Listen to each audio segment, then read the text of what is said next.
Hey everybody, welcome back to Jeff Pulse Central. We're reviewing the new Doom video game today.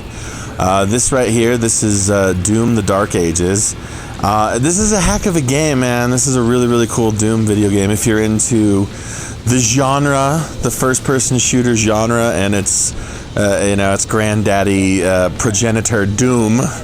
Or just a passive fan of the genre, or if you're into the kind of Dark Ages, swords and sorcery, super evil, super bloody. I mean, it's a Dark Age thing, but it's really cool. I just want to start by saying, God bless the shield and melee system here. A lot of people are making hay about it out there on the interwebs. And the fact that it really does change up the Doom formula, and it really does, okay? So if you know anything about Doom, it's shotguns, it's assault rifle type things, and it's all sorts of cool, expressive, dark, kind of evilish weaponry, especially the BFG, the big effing gun that you always get. This game has a BFC, the big effing crossbow, which is just a brutal weapon. When you add the shield and the melee system into this game, and the melee includes fisting, that didn't come out right. The melee includes the use of your fists, there we go, or a cool mace thing. The shield is used both as a throwable offensive weapon, kind of like Captain America, and with that you can puncture shields. You can leave it spinning because it's a chainsaw as well as being a shield. You can leave it spinning in a victim. You can slice through guys. You can do all sorts of stuff with that. The main thing you can do is parry with it. You can block with it, and it does have a block break that you can increase gradually. Every weapon, every aspect of the basic play, it's not in-depth RPGing, but everything can be upgraded pretty much. When you use this shield, the central mechanic of it really is parrying. Now that doesn't sound like a huge cool thing, but let me explain what, especially in a gun game, but let me explain why it is. So you start a scenario, run into a big crowd of guys with your shotgun, your super shotgun ready to go, right? Classic Doom style, you run around and you blow stuff up and you try to stay mobile, but you're gonna get into situations now where you're up against some big demon guy, and he's gonna want you to go toe to toe with him, and I mean melee style. So he's gonna come in on you with what they have are green attacks. When you see the color green, it means parry. 100% of the time across the board, it means to use the shield in some way, but mostly to parry. He comes in with you and attack, you parry it. You get him off his foot, you hit him with the mace, you blow him with the shotgun, right? So this whole thing changes Doom in a pretty drastic way. It makes it a gun game, but it makes it a hyper-violent, hyper-impactful melee swords and sorcery mace or fisticuffs style experience. The level design is astonishingly good. The creature design is as good as it's ever been, with some cool iterations of some classic Doom bad guys. So the field that you're playing in and the enemies that you have to wail on, they're fantastic. The whole thing is so kinetic and so fun.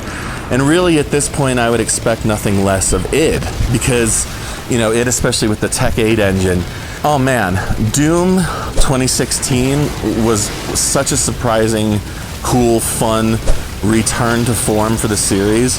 The sequel, Doom Eternal, is actually my favorite in the series, even acknowledging that the originals still kind of hold up not so bad for being almost 35-year-old experiences.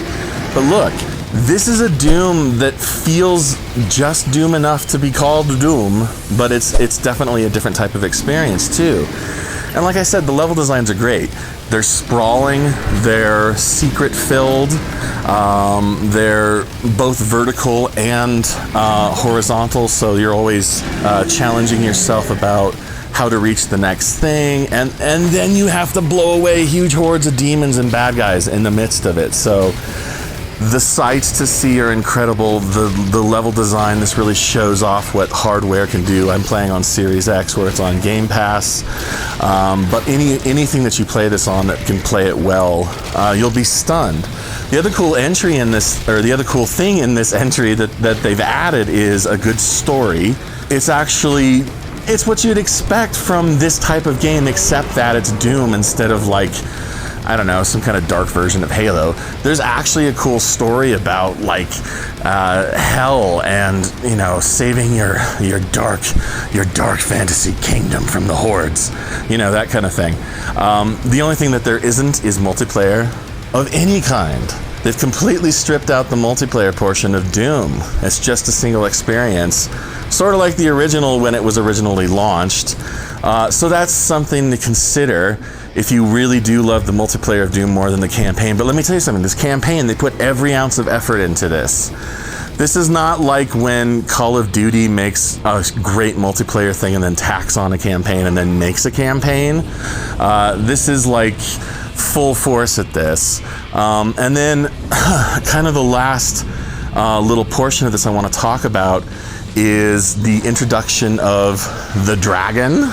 You get your own dragon, and the cool, huge battle suit called the Atlan. It's kind of a kaiju-flavored battle suit, which allows you to kind of march through these specially designed missions and do more duking. There is a gun that kind of accompanies, a little bit later, but duking it out with giant demons now. Very, very fun. The dragon especially is very cool. Oh, I did it! This fixes everything! Yes! I have brought down this mighty beast! Oh. This thing, it's a little arcadey what you can do with it in the air, because it still comes down to kind of timing dodges and shooting and stuff. But where this concept really pays off is in the transitioning between dragon portions and on the ground shoot toe-to-toe meleeing of the main campaign here, the main thrust of the gameplay. When you have to fly around on this thing, and it feels good to fly, and they've got a lot of tight corridors to kind of navigate, as well as open areas where you do most of your shooting and stuff. Flying this guy just feels really tight, really controlled. It feels good, but like I said, when you transition to the next thing, it's like, man, it's time to wail. I don't have a whole lot negative to say about it, probably because I'm in the tank for the change in style.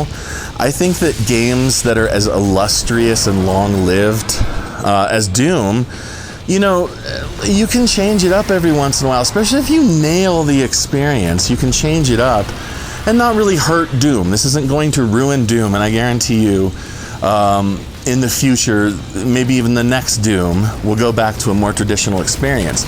Some people are going to love this, and there's going to be some who don't really like it so much, but I am totally in the tank for the melee stuff. I like that kind of combat anyway. All that said, everybody, I really wanted to give it a 10 out of 10 at first, but I acknowledge the fact that some people are going to be kind of not super impressed by the changes and everything, but it's such a great game. I'm going to hedge my bet. I'm going to give it a 9 out of 10, only because I'm aware I might be too enthusiastic for it. But look, any way you slice it, certainly you'd never give it anything lower than an 8. So that's it. 9 out of 10 for Doom: The Dark Ages, a superb video game. I highly recommend it. I highly recommend that you like and subscribe to the channel and watch all sorts of videos from me. I recommend that too. 4 out of 5 Dr. Jeffs will recommend that, and I'm a Dr. Jeff. So do me a favor, do all that, have fun with your Doom. You know what you are, you're solid people. Love ya. Bye-bye.